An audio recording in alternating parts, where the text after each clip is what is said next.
gran placer recibirte. Gracias, Luis. Gracias por invitarme. Y van todos los Para mí agradecimientos. es un gran placer estar acá. No, todos los agradecimientos de molestarte por Zoom y tratar de que nos expliques a dónde estamos parados los argentinos. Nunca me molestaste, ¿no? Nunca me molestaste. Para mí fue siempre un gusto. Bueno, te voy a preguntar, ¿a dónde estamos parados los argentinos hoy económicamente con esta nueva administración? Bueno, en un nuevo camino que hasta ahora está andando mucho mejor de lo que cualquiera esperaba. Hay que reconocer eso para empezar, que tiene un presidente muy particular, que, digamos, tiene una personalidad un poco efusiva y a veces lo que choca es la forma de hablar y todo lo demás. Pero bueno, a nivel económico están haciendo algo que evidentemente uno tiene que reconocer, que está saliendo mucho mejor que antes, que tiene algunas vulnerabilidades, básicamente la tasa de cambio, y bueno, que a mí me llama la atención, como le llama la atención a todo el mundo, ¿no? Que tenga tanta popularidad pese a el ajuste, que fue una palabra maldita hasta hace relativamente poco, que se siente, por cierto. Pero bueno, en la medida en que esto está funcionando, la gente tiene paciencia, ¿no? Y tenemos que cruzar los dedos para darle continuidad y esperar que salga, ¿no?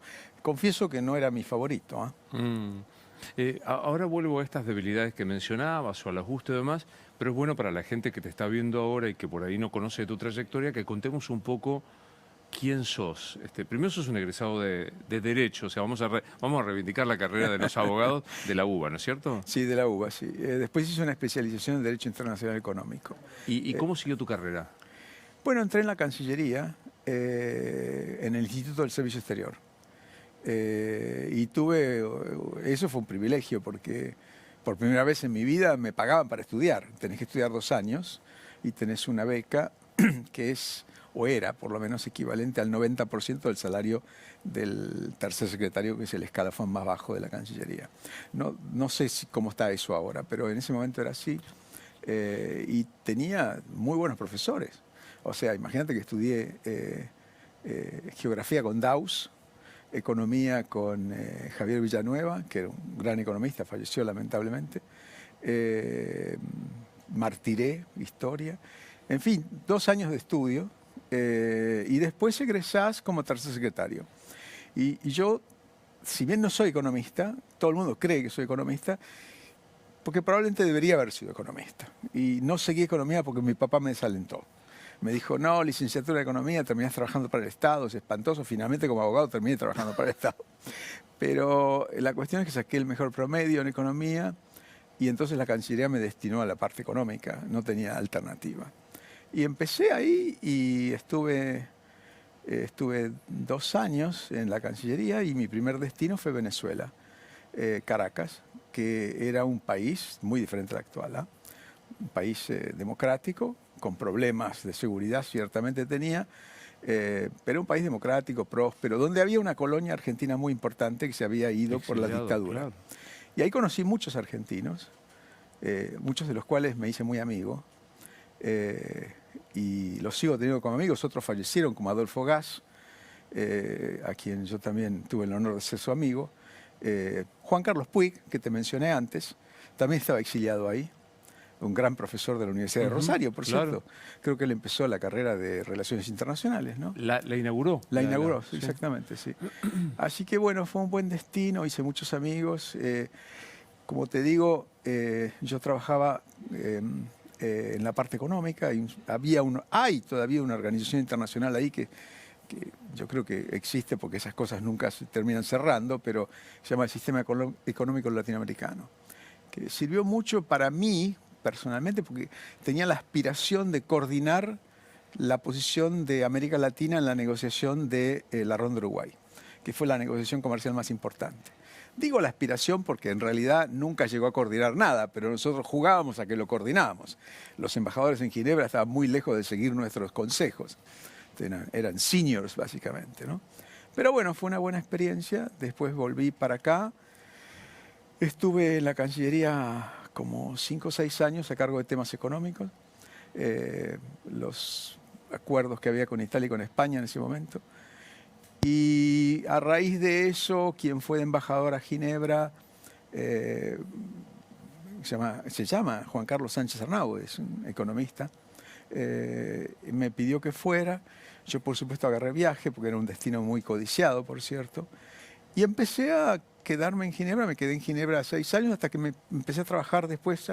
Me presenté para un concurso para la Organización Mundial de Comercio. Labaña fue mi último jefe.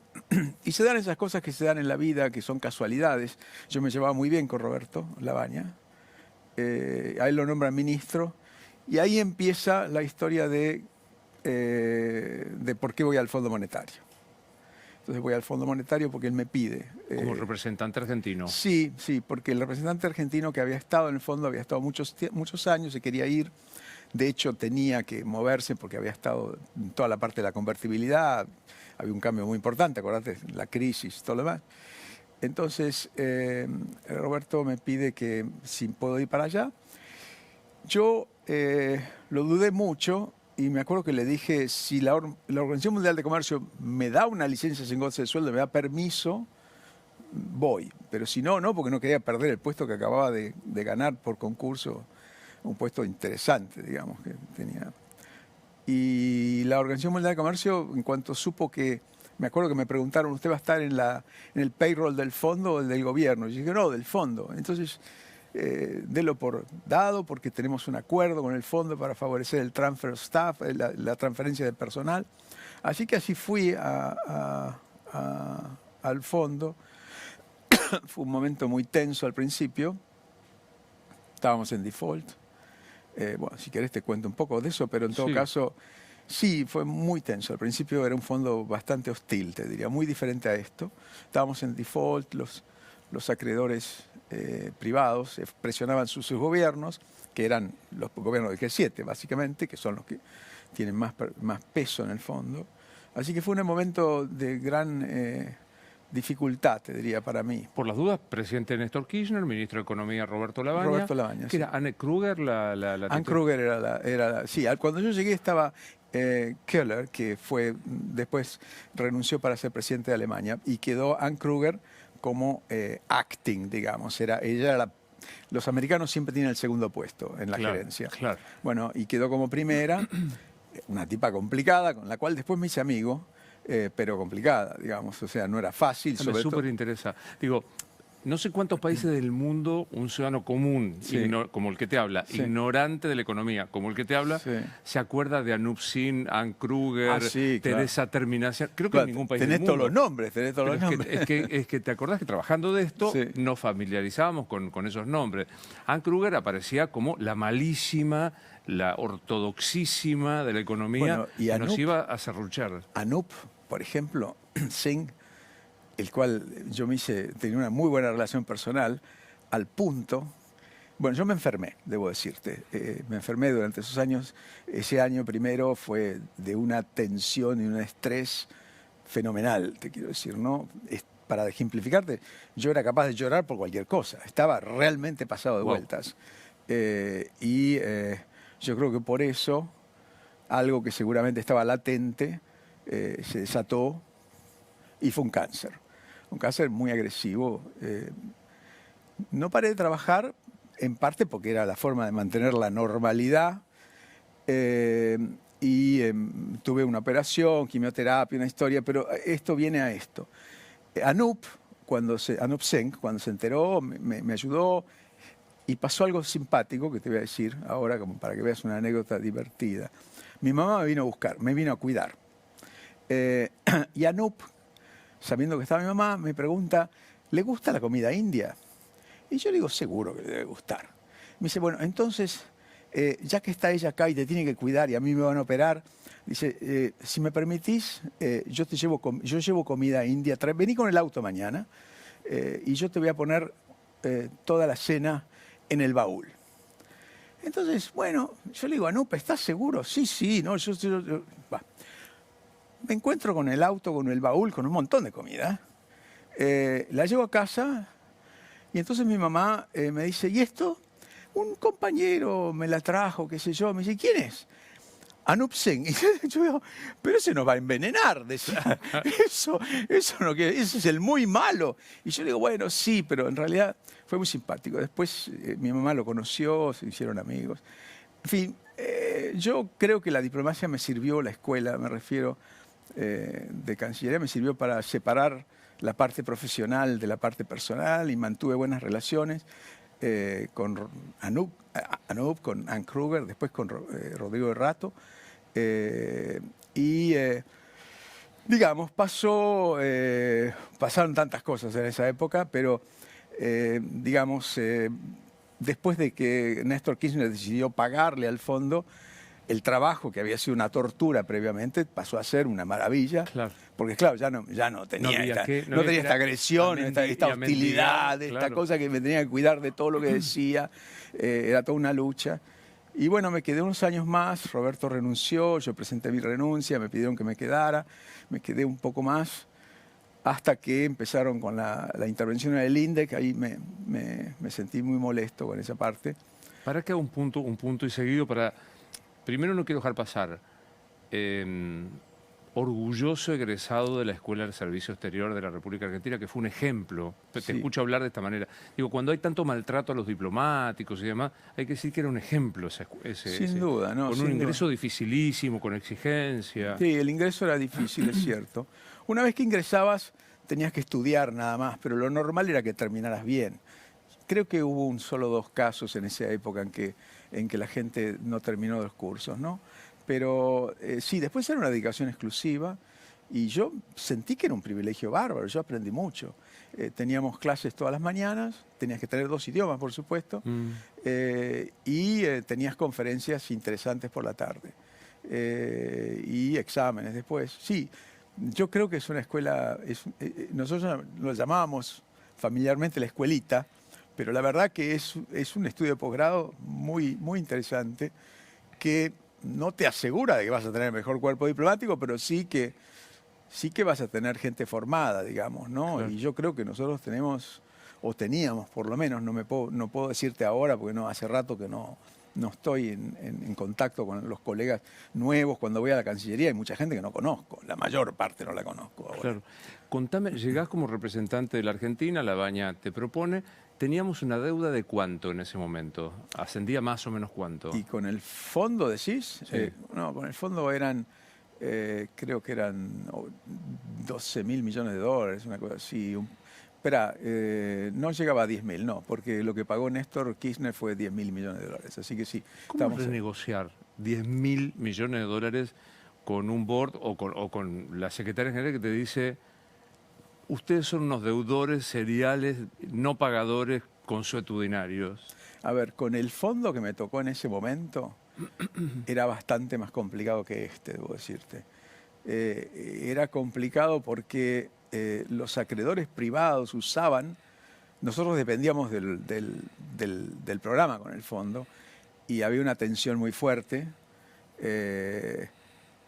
por el estado de default que teníamos, porque el fondo le puede prestar a un país en default solo en determinadas condiciones. Una de las condiciones era que negociara de buena fe con los acreedores. Y la negociación con los acreedores es una negociación muy complicada, una negociación de una reestructuración la más complicada de la historia, quiero decirte, ¿no? Eran como 100 y pico de distintos bonos emitidos en distintos lugares. Era realmente una negociación muy complicada, de la cual yo no participé. Eso es una negociación que llevó a cabo el equipo de Roberto, con Nielsen, con Roberto, y con Sebastián Pala, Leo Matcourt, que está ahora en el Fondo Monetario, por cierto. Yo la apoyaba desde el fondo, pero yo no era el que negociaba, pero sí era el que recibía las presiones que el fondo hacía para poder seguirnos prestando. Teníamos que demostrar, ellos me pedían que demostráramos la buena fe. Cosa que para un abogado es un disparate, porque vos no podés demostrar tu inocencia. Vos podés demostrar la culpabilidad. Claro. Me acuerdo que era lo que yo le decía en el directorio, yo no puedo demostrar la buena fe, usted tiene que demostrar la mala fe y yo voy a responder, pero la carga de la prueba no es mía, es de ustedes. Se presume la buena fe. Ellos me decían, no, pero claro, la negociación era dura, el equipo acá había presentado una oferta y no se quería mover de la oferta. Y entonces me decían, pero ustedes no negocian. Ustedes tienen que levantar la oferta para mostrar la buena Claro. fe. Yo decía, pero no, toda negociación tiene una teatralidad, digamos, y que esta era una teatralidad complicada. Entre otras cosas porque tenías a Néstor Kirchner de un lado y al fondo del otro, y yo te diría que el equipo económico era como un sándwich entre estas dos presiones, ¿no? Así que fue muy dura el momento, la presión del fondo era fuerte en el sentido de si ustedes no demuestran la buena fe, cortamos todos los víveres, con lo cual entrabas en una crisis mayor. Por ejemplo, para darte una idea, debe haber sido abril del 2004, le teníamos que pagar al Fondo Monetario 3.000 millones de dólares, que eran como el 40% de las reservas. Y el Fondo Monetario, 15 días después, teníamos que pagarle 3.400, y el Fondo Monetario, 15 días después, te daba un desembolso de 3.000, con lo cual había un descalce de las reservas durante 15 días.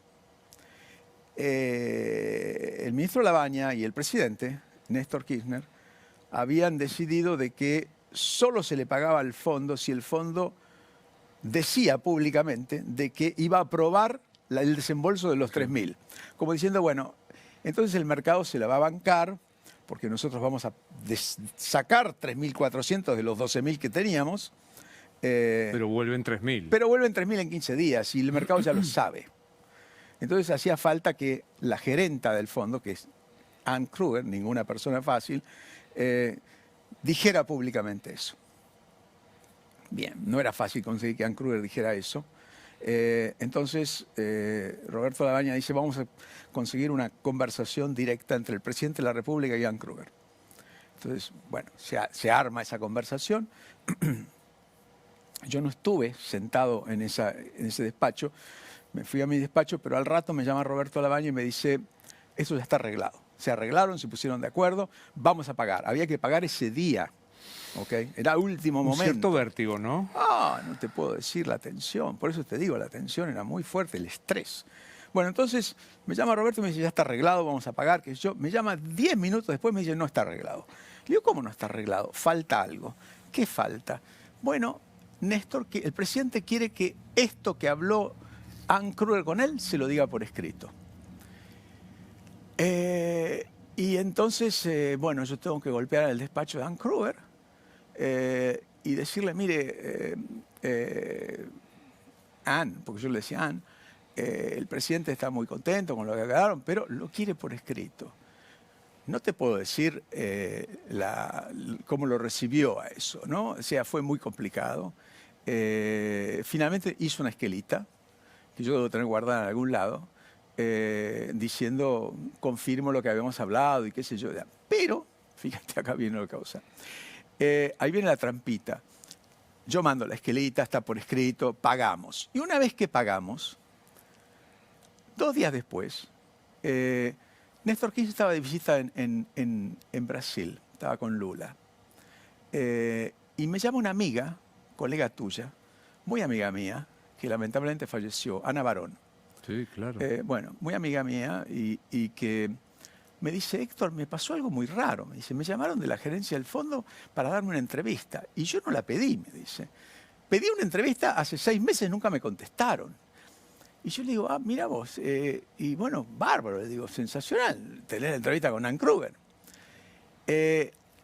Después de la entrevista, me entero de que, por ella, de que Ann Krueger se le había pasado hablando maravillas de Menem y de la época de Menem y de la convertibilidad, que acá era, ahora todo el mundo quiere ser menemista. Sí, pero la palabra prohibida. Pero en ese momento era como hablar bien del demonio. Y dice, yo lo voy a publicar.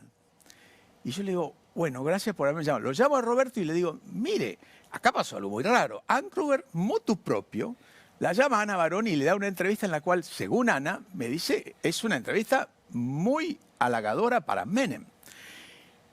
Roberto rápidamente juntó los cables, dice, yo lo voy a llamar a Néstor Kirchner porque si él la lee, va a salir y va a salir a contestar y se va todo el demonio este acuerdo que tenemos de que... Así que, bueno, afortunadamente yo creo que esa era la estrategia, ¿no? La estrategia era provocar la reacción de Néstor Kirchner, que era, como dicen los italianos, fiammífero la personalidad, ¿no? La personalidad, así que, digamos, reaccionaba. Y bueno, lo paró. Y entonces le dijo, por favor, no hables, vas a leer algo que te va a alterar, va a salir en Clarín. Quedan 12 días para que nos den los 3.000 12 días, por favor, no hables ahora. Y él, bueno, no habló, afortunadamente no pasó nada, pero era una situación muy complicada, porque él, por ejemplo, me acuerdo de una reunión de directorio para aprobar un tramo, él dijo, si no sé, dijo una palabra que es minga, que vos la entendés, yo la entiendo, pero los intérpretes allá no entendían. ¿Cómo traducen Entonces minga? me dije, le vamos a pagar al fondo, si nos da...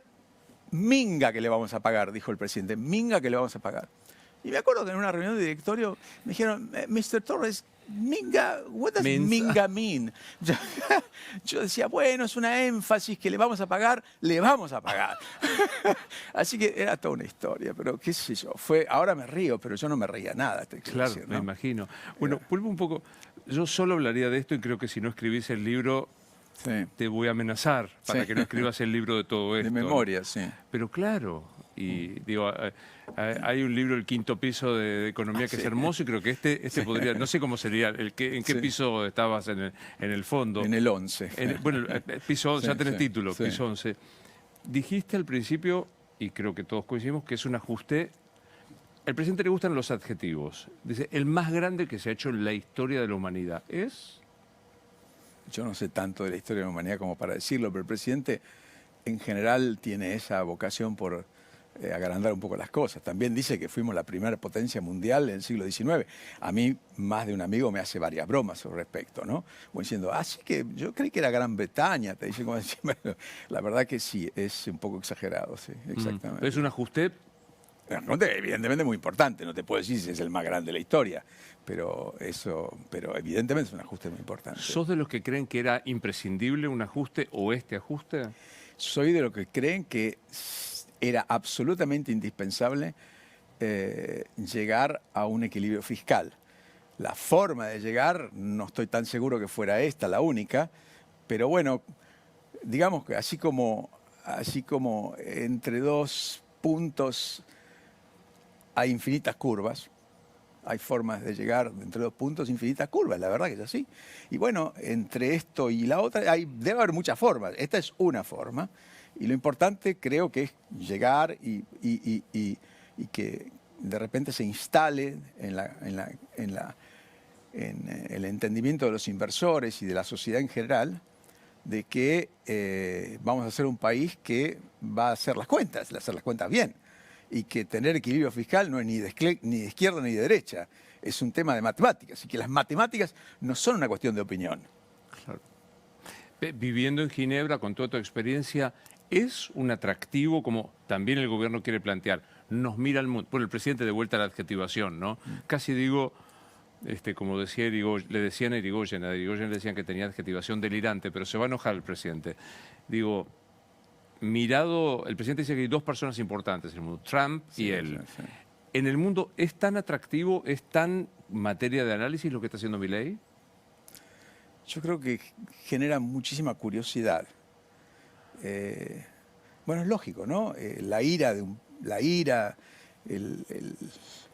los arranques así y la forma brutal, si querés, de hablar de cosas que, digamos, normalmente un jefe de Estado tendría que ser más moderado, es un atractivo periodístico, te diría.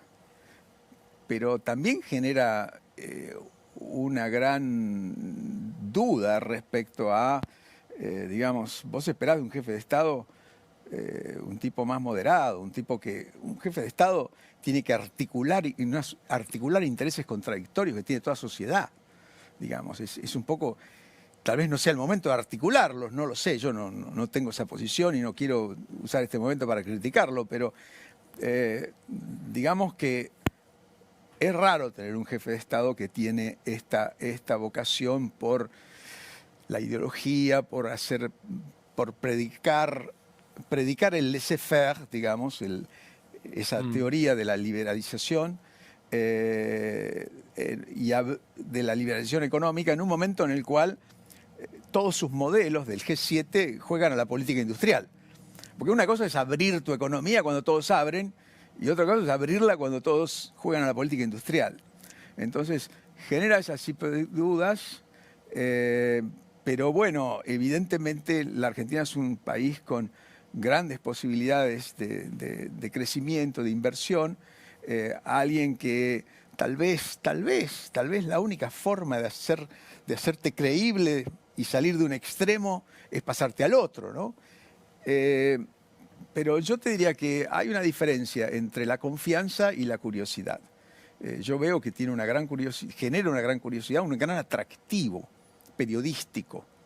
Ahora, también veo que genera rechazos, posiciones que toma respecto a temas en los cuales yo realmente no entiendo por qué toma esas posiciones. Cambio climático, empoderamiento de la mujer, cosas que acá se ven como parte de una agenda woke y que en realidad no son parte de una agenda woke, digamos, son parte de, no sé, yo diría la cultura occidental, si querés ahora, ¿no? Más allá de que el cambio climático es una realidad que no depende de... No es opinable. No es opinable, exactamente, no es opinable. Y a mí me preocupa que, claro, hay tanta confianza en que el alineamiento con Estados Unidos nos va a abrir puertas, particularmente la del fondo, y que vamos a ser líderes de Occidente y ese tipo de cosas, que yo creo que es parte de la grandilocuencia que nos caracteriza, digamos, ¿no?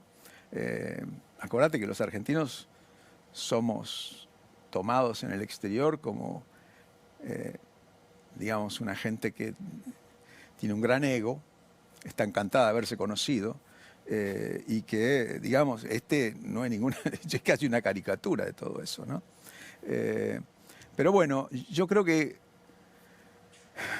¿qué puedo decirte? Tengo que ser muy moderado, muy prudente en lo que digo, no quiero dedicar este espacio a hacer política, pero digamos que lo que me preocupa es que antes de cobrar ese dividendo Trump, que esperamos cobrar, estamos aislándonos de algunos aliados que yo creo que serían muy importantes. En Europa claramente hay una gran preocupación por esto. Por supuesto, Orbán debe ser muy amigo, muy admirador, Claramente. pero Orbán... No pesa, claro. Sí, pesa menos y espero que no pese mucho.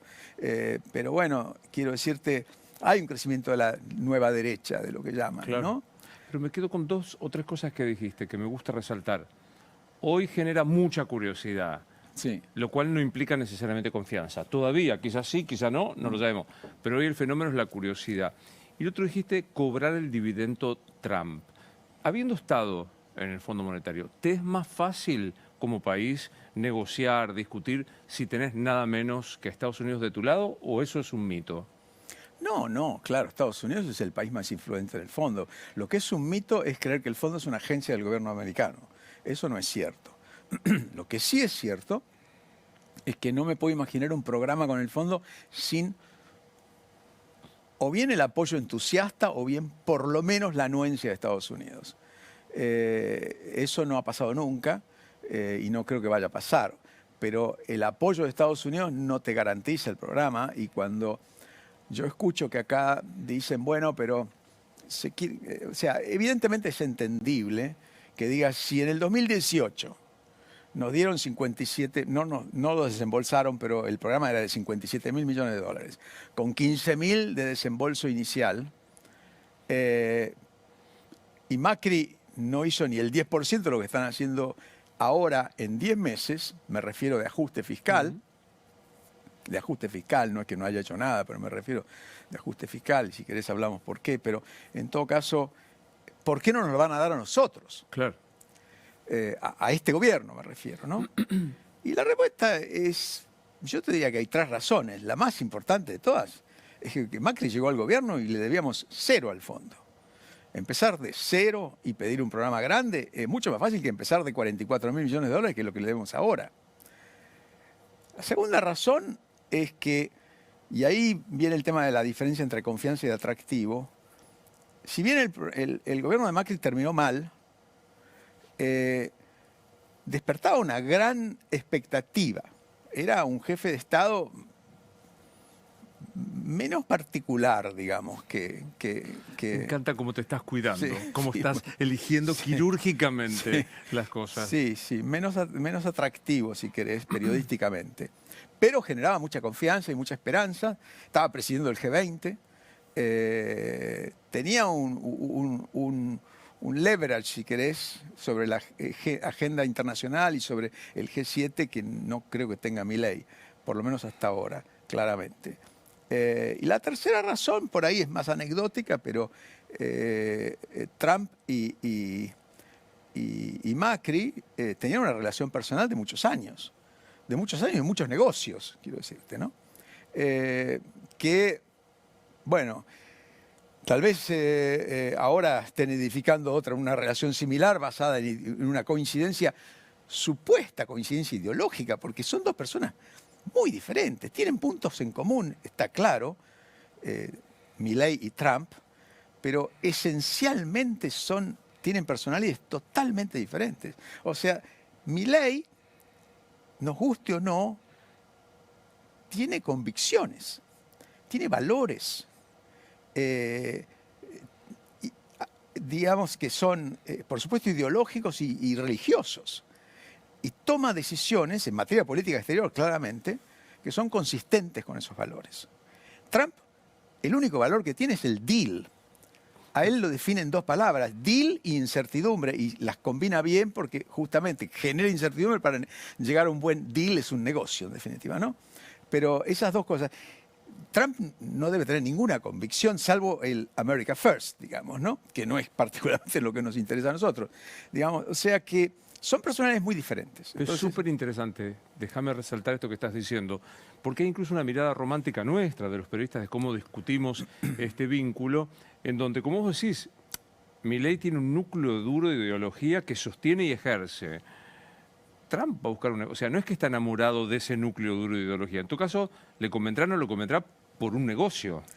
Trump es puro deals, deals y incertidumbre. Y él combina las dos cosas bien. De hecho, fíjate, por ejemplo, hace unos días no había ganado las elecciones todavía.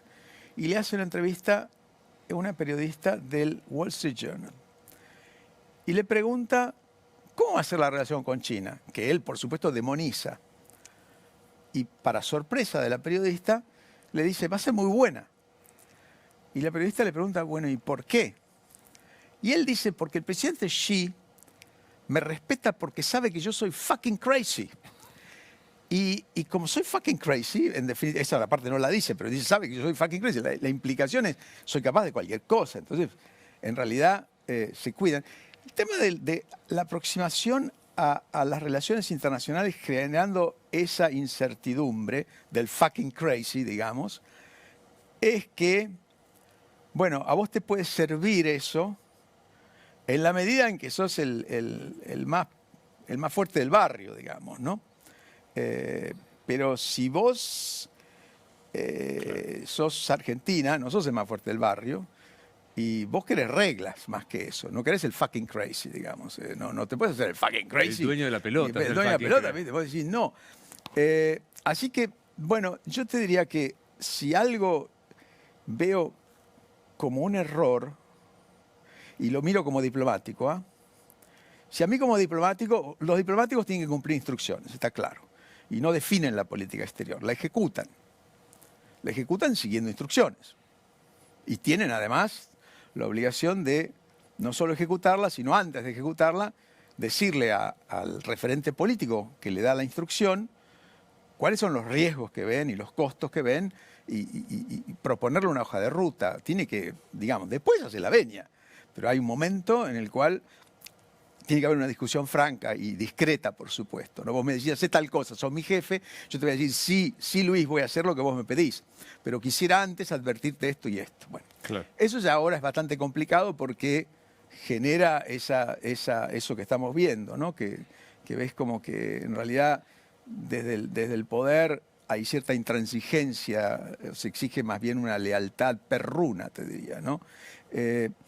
Bueno, yo te diría que como diplomático lo que veo es, digamos, que el gobierno tiene decidido el alineamiento automático con Estados Unidos. Es una decisión política. No es la mía, pero, digamos, tiene ventajas, desventajas. Ok, hagamos la veña y vamos para ese lado. Lo que me parece inoportuno es teniendo un presidente, un futuro presidente tan transaccional del otro lado, que es todo deals, todos son negociaciones y cambio de porotos por esto, vos declaraste el amor unilateralmente sin pedir nada. Eso te da el goodwill, digamos, o sea, te acerca, te lo agradecen, lo valoran, pero no lo pagan, porque ya lo tienen. O sea, yo lo que diría es, mirá, una parte de... si te quieres alinear con Estados Unidos, más en un momento de fractura geoeconómica en la cual se abren muchas oportunidades de arbitraje para las potencias intermedias, pero vos me decís, bueno, pero no me importa, pero porque yo quiero ser, digamos, claramente un aliado ideológico de Estados Unidos. Bueno, te tocó un presidente que no es ideológico, pero digamos que está con Estados Unidos alineado. Y yo te diría, bueno, pero no te adelantes, pedile algo. Tenés la oportunidad de flirtear un poco, ¿no? O sea, tal vez estén aprendiendo de eso, porque yo no sé, son especulaciones mías, pero me parece que probablemente se estén dando cuenta de que Trump lo va a valorar, pero no lo va a pagar, y que en realidad China también existe. Y no casualmente el presidente ha dado algunos indicios de que, bueno, China es un buen socio comercial, no nos pide nada, quiere que no lo molestemos, se ve con el presidente Xi, ahora va a viajar. A mí me alegra eso porque creo que es lo que hay que hacer, en definitiva. Claro. Dijiste dos cosas sobre las que me quiero detener. Una, tiene debilidades este plan de Javier Milei, y hablaste del tipo cambio. Prepárate porque se va a enojar mucho si te ve el presidente, que suele verlo y suele enojarse con algunos entrevistas. Sí. ¿Es un problema, es una debilidad el tipo cambio? Yo creo que sí. Yo creo que sí, porque digamos que es cierto que tener el peso escaso es bueno, pero una cosa es peso escaso con reservas y otra cosa es peso escaso sin reservas. Y nosotros no tenemos reservas. Y además, vos ves que efectivamente hay, digamos, la Argentina está cara en dólares, eso está claro. Yo vivo afuera, vengo y vivo en un país caro. Y vengo y me encuentro con que hay muchas cosas que son caras, realmente no más caras que Suiza, pero son caras. Y vos te das cuenta que la gente viaja afuera mucho más que antes, o sea que te conviene hacer compras afuera. O sea, esa situación, vos me podés decir, bueno, está bien, yo he hablado con economistas que respeto, y cuando planteo esto, en general están de acuerdo con que el tipo de cambio está atrasado y que ese es parte de un talón de Aquiles. Pero los más optimistas te dicen, bueno, pero, por ejemplo, toda la desregulación que se está proponiendo hacer el gobierno va a mejorar la competitividad de la economía argentina. Probablemente. Pero, bueno, más allá de que no necesariamente toda regulación es un kiosco, aunque nosotros sabemos hacer kioscos de cosas que de todo un poco, digamos, ¿no? Pero supongamos que las desregulaciones mejoren la competitividad argentina. Pero hay dos problemas. Primero, lleva tiempo. No lo arreglás. Una desregulación no te va a mejorar la competitividad necesariamente en 6 meses, digamos, ¿no? Lleva un tiempo. Y por otra parte, para mejorar la competitividad necesitas mejorar la infraestructura. Y si bien, por razones que yo entiendo, valoro, se ha cortado el gasto en infraestructura porque era necesario hacer este ajuste, tal vez de esta forma brutal, para que se haga, digamos. Pero lo cierto es que, bueno, también tenés una infraestructura que mantener. Para mejorar la competitividad tenés que invertir en obra pública y mantener lo que tenés. Y no estamos haciendo eso en este momento. Con lo cual, yo te diría que a mí me gustaría que fuéramos más lentamente en la apreciación del tipo de cambio. A mí me parece que es efectivamente el punto más delicado. Y lo otro que dijiste es que le toca al presidente Milei un Fondo Monetario Internacional muy distinto, a ver, lo pongo con nombres. Anne Kruger no es Cristalina Georgieva. No, claro. ¿Por qué? Bueno, ¿no? Porque primero el fondo ha cambiado muchas cosas. Yo lo he visto en 20 años, digamos, que es mi espectro, porque yo estuve en el fondo 3 veces, no, de eso no hablamos, pero en todo caso...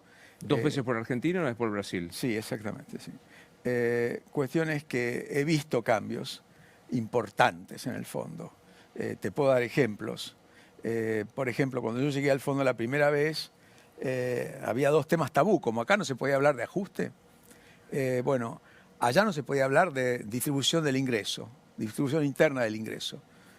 Es un tema político de cada país, eso no nos metemos con eso, no queremos saber nada. Tampoco se podía hablar de restricciones al movimiento de capitales, que no están prohibidos en el fondo, salvo únicamente la restricción que está prohibida es la que se llama pagos corrientes en la jerga del fondo, que es pago de intereses de deuda y sobre todo comercio.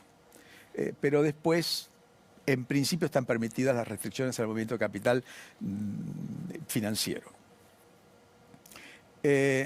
Ahora, no se podía hablar de eso. Estábamos en el consenso de Washington, el final del consenso de Washington. Todo eso ha cambiado mucho. El fondo se ocupa, ahora se preocupa por la distribución interna del ingreso. En buena medida, gracias a que se asustaron con Trump. Claro. Se dieron cuenta que esto que llamamos populismo, que es una especie de definición un poco amplia y vaga de lo que es la nueva derecha, tiene que ver con, digamos, la nueva derecha, Trump entre ellos, que es el principal exponente, no es una aberración histórica, es la consecuencia de un fracaso de claro. una visión anterior de que, digamos, lo mejor que podía pasar era el derrame, me refiero, de la riqueza, y que el movimiento, así como el capital es móvil, la gente también se cierra una acería, bueno, pero tenés oportunidades en el Silicon Valley, para decir una cosa brutal, ¿no? Y se dieron cuenta que no es así, la gente no es capital, la gente es familia, la gente es querencias, la gente es cultura, y que si se va a abrir una oportunidad comercial de trabajo en San Francisco, vos no vas a sacar a una persona de Missouri para ir a San Francisco, claro. Es mentira. Va a ser un resentido en Missouri. Un desocupado. Un desocupado, claro. Y que además no es ningún negocio que la gente pierda un empleo en una industria ineficiente y pase al desempleo. Porque entre un empleo en una industria ineficiente y el desempleo, bueno, primero hay un problema político en el medio que se paga, porque esa gente vota. Bueno, el fondo se dio cuenta de todo eso, tarde si querés, pero se dio cuenta. Y entonces hoy el tema de la distribución equitativa del ingreso es un tema de estabilidad, no solo económica, sino política. Bueno, nunca creí tener vida para ver a la directora del Fondo Monetario diciendo hay que preocuparse por los más débiles o los ingresos de los jubilados y demás, y lo dijo Georgieva directamente. Sí, claramente, bueno. Sí, ¿Y eso es mejor o peor para nosotros? O sea, que haya aprendido el fondo, qué fea expresión, que haya evolucionado el fondo, ¿es mejor o peor para nuestro país? Es mejor para el mundo y para nuestro país también. Yo creo que es lo que debería haber hecho siempre. Y mejor tarde que nunca, ¿no? No veo por qué podría ser malo para nosotros, porque, bueno, sí está esa pequeña crítica de repente, bueno, la calidad del ajuste te va a decir, pero bueno, está bien. En realidad, el fondo está bastante, digamos, satisfecho con la parte, sorprendido gratamente, te diría, con todo lo que hace el gobierno en la parte fiscal. Claro. Preocupado con la parte cambiaria, pero la parte fiscal no. Y en todo caso la preocupación se resume en una palabra, sustentabilidad. Entonces, para que esto sea sustentable, quisiera que el tipo de cambio fuera más flexible, digamos, claro. Que no se aprecie tanto, eso te quiero decir. Te he preguntado por Anne Kruger, por Anup Singh, te he preguntado por Milei. Sí. Primero una curiosidad que suelo hacer con los invitados. Entra por ahí Javier Milei, ¿qué le decís? ¿Qué le digo? Primero trato que no se enoje y que no me putee. De modo que, ¿qué le puedo decir? Que tenga cuidado, que escuche, que no se enoje con los que lo tratan de ayudar y le dan opiniones divergentes en forma discreta. No necesariamente lo tienen que criticar públicamente. Que que trate de articular intereses más que de simplemente pelearse, que tome mucho tilo, y que cuente hasta 100 antes de hablar con la prensa y hacer declaraciones, que no nos irrite, que no cree un país que esté muy, digamos, exasperado y que trate de darse cuenta que tenemos que pacificarnos, esa es la verdad, y que está haciendo un gran trabajo, pero que tiene mucho más coraje que moderación, que baje un poco el tema del coraje y que suba un poco más la de la moderación. Te decía, te pregunté por muchas personas que me los definen. ¿Quién sos vos? ¿Quién soy yo? Bueno, mi identidad, mi nombre, claramente. Es buena la pregunta de quién soy yo, porque yo creo que justamente en el mundo hay una ola de nostalgia, después hablamos de dónde viene, porque el quién soy yo tiene 3 anclajes. Primero, tu identidad, Luis Novarecio, mi identidad. Segundo, tu tribu. Yo soy rosarino, soy argentino. Yo en este caso nací en Buenos Aires, soy argentino. Y tercero, tu lugar en la sociedad. Yo soy periodista. Yo soy abogado especializado en temas económicos.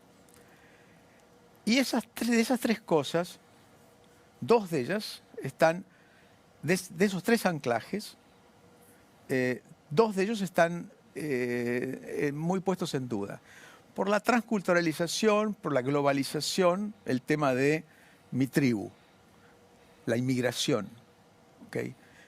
No vendrán a vivir de los subsidios argentinos, no vienen a tratarse en los hospitales. En Europa es todavía peor, quiero decirte, ¿no?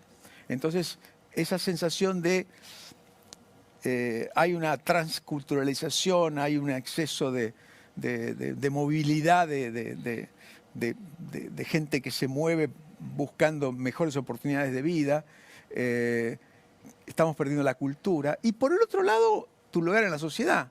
Tenés la robótica, ahora la inteligencia artificial, se puede importar trabajo sin mover gente, con lo cual toda una capa de lo que se llama el white collar en inglés, o sea que son los que tienen empleos como el tuyo, como el mío, que están en el sector servicio fundamentalmente, no en el sector industrial, que son los blue collar, todo ese empleo está en duda. Porque resulta de que, claro, no sé, si yo fuera ingeniero, bueno, hay ingenieros que trabajan por menos de lo que yo trabajaría en la India y hacen el trabajo tan bien o mejor. Entonces, todo eso está temblando. Entonces, a tu pregunta, ¿quién soy yo? Y yo te diría, mi identidad, yo me llamo Héctor Rogelio Torres. Mi tribu, yo soy argentino. Mi lugar en la sociedad, bueno, yo, me estás preguntando del fondo, de eso mucha gente tiene problemas para mencionar qué es lo que hay. Y eso de que esos anclajes estén tambaleando hace que uno sienta nostalgia por el momento en el cual eso estaba más claro. Y esa nostalgia se ve claramente en el Make America Great Again. El again es una nostalgia por algo. Esa nostalgia se ve en el Reino Unido, claramente, con el Brexit, nostalgia por el imperio. Se ve en Rusia, nostalgia por el imperio soviético, no por el régimen soviético, pero por el imperio, quiero decirte. Nostalgia por el imperio del Medio en China. Y acá, caricaturescamente, lo hablamos al principio, casi te diría patéticamente, nostalgia por un puesto mundial que Milei dice que fuimos la primera potencia mundial, que tiene mucho de mítico, digamos, y que en realidad sabemos que es falso, pero bueno, nos viene bien tener esa idea de que quiero volver a algún lado. Quiero volver a algún lado que fue mejor. Hay un secreto de este programa que a muy pocos confieso, que yo hago este programa solo por las 2 últimas preguntas, porque son mis preguntas permanentes. ¿Cuál es el sentido de la vida? Bueno, cada uno le puede dar el sentido diferente. Yo soy agnóstico. Eso no quiere decir ateo, quiere decir el concepto de la divinidad escapa a la racionalidad. Y yo soy mayormente cartesiano y y admirador de Bertrand Russell.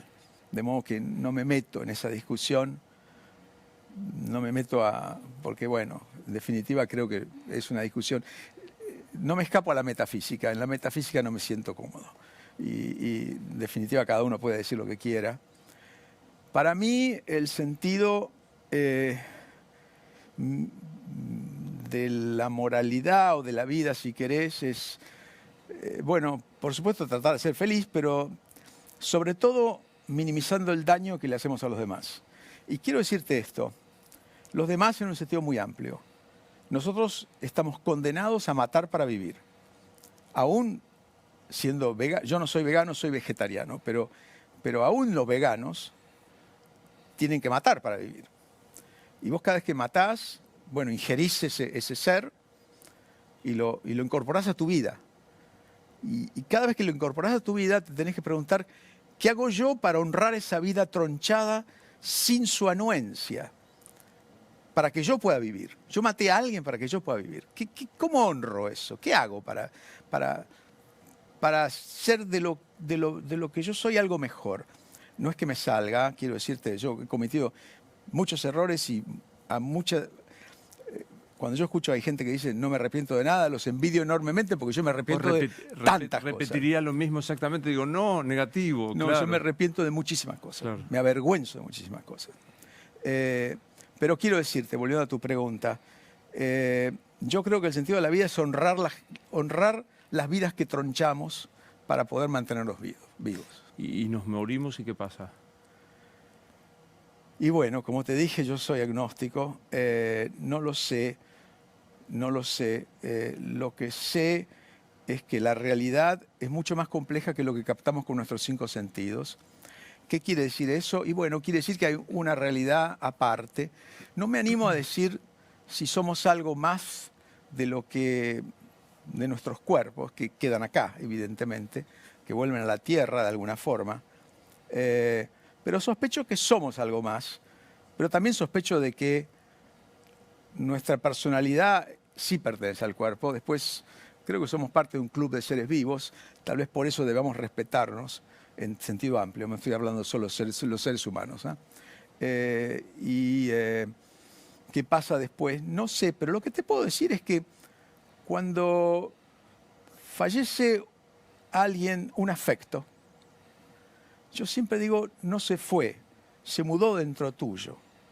Se murió mi mamá y yo siento que me habla todo el tiempo.